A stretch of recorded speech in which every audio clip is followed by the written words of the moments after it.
could be speaking to the city of Cleveland as if to say, don't blame me for this one.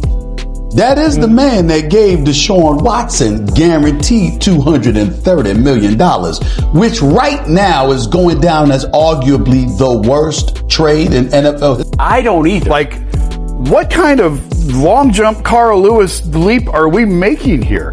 They traded up to wreck his career. That's how diabolical the Browns are. They traded up so that they could say, screw the Sanders family. We're going to show him. Yeah, we're going to run them all into the ground. What he's very clearly saying for anybody with a lick of common sense is when they left the building Friday night, when he kept falling and kept falling and kept falling on Saturday, regardless of whose decision it was to move up to get him, as an organization, they made the decision to move up to get him, not because they're trying to tank this poor kid's career, because they have a... Shedeur Sanders is turning heads at training camp, yet the Browns are bizarrely holding him back.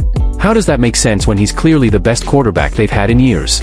Instead of letting him lead, they're burying him on the depth chart and handing first-team reps to Dillon Gabriel. It all kicked off when Stephen A. Smith and Louis Riddick called out the situation, and now Jason Lloyd has joined the firestorm.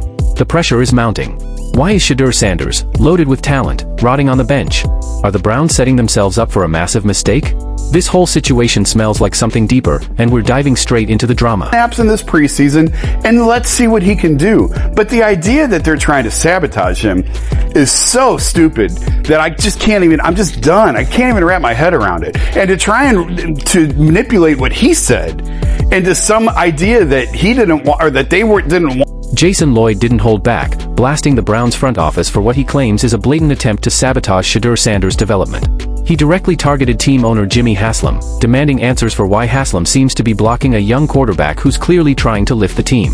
Lloyd made it clear, Shedeur has been grinding hard, showing up to training camp, putting in serious reps, and standing out daily. Yet even with all that, the Browns keep pushing him down. Lloyd asked the tough question, why is the front office going out of its way to drag down a player who's proving himself? And he wasn't done there. He ripped into Haslam for trying to spin the story, calling it flat out wrong for an NFL owner to act like they never wanted a rookie like Shedeur Sanders. According to Jason Lloyd, it's completely out of line for someone in Haslam's position to make such damaging public remarks about a young quarterback, especially one who's grinding every day to earn his spot. Lloyd said it's shocking that Haslam would go this far to throw Shedeur under the bus, and there's absolutely no excuse for that kind of disrespect. Instead of these petty shots, people should be talking about Shedeur's commitment to football and how hard he's working. To manipulate what he said into some idea that he didn't want, or that they didn't want him. Like, I just don't understand how you can make that. I would love someone to logically explain it to me. On the other hand, Garrett Bush had a totally different view. He clapped back, saying there's no way someone like Shedeur Sanders can be sabotaged for long. Bush insisted that Jimmy Haslam's comments are only going to blow up in his face eventually. In Garrett's words, a talent like Shedeur can't be buried, fans will catch on, and the heat will fall squarely on Haslam and the Browns front office. Bush admitted this whole move could easily backfire, but he still called it out as wrong, putting a young, hungry player in this kind of mess when he's clearly proving he's ready to fight for the job.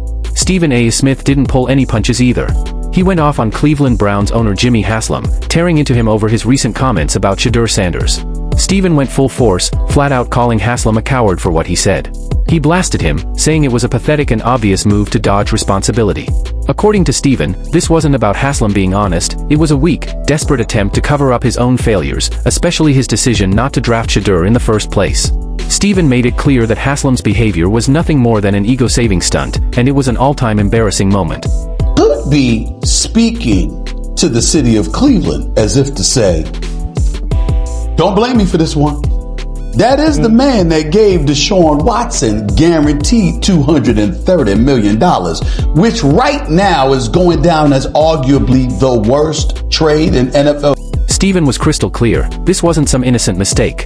This had nothing to do with Shedeur's game. It was personal. A calculated move, a shot fired straight at Deion Sanders. And the message was loud, we'll go after your son to take a shot at you. That's what this was. That's what they planned. Because let's be real, there was zero football logic behind a quarterback as talented as Shedeur Sanders dropping all the way to the 5th round. The only real reason? Certain people in the league made damn sure it happened. Told me, let's see, we picked him on Saturday, right? Friday night driving home, y'all are going to pick Shedeur. I would say that's not happening. But We had a conversation early that morning, and then we had a conversation later that day. I think we had the right people involved in the conversation. At the end of the day, that's Andrew Berry's call. Andrew made the call to pick Shedeur. This situation around Shedeur Sanders isn't just about football, it's exposing deeper issues inside the league. If you're tired of the politics and just want the truth, make sure to like, comment, and subscribe for more raw, unfiltered takes. We're just getting started.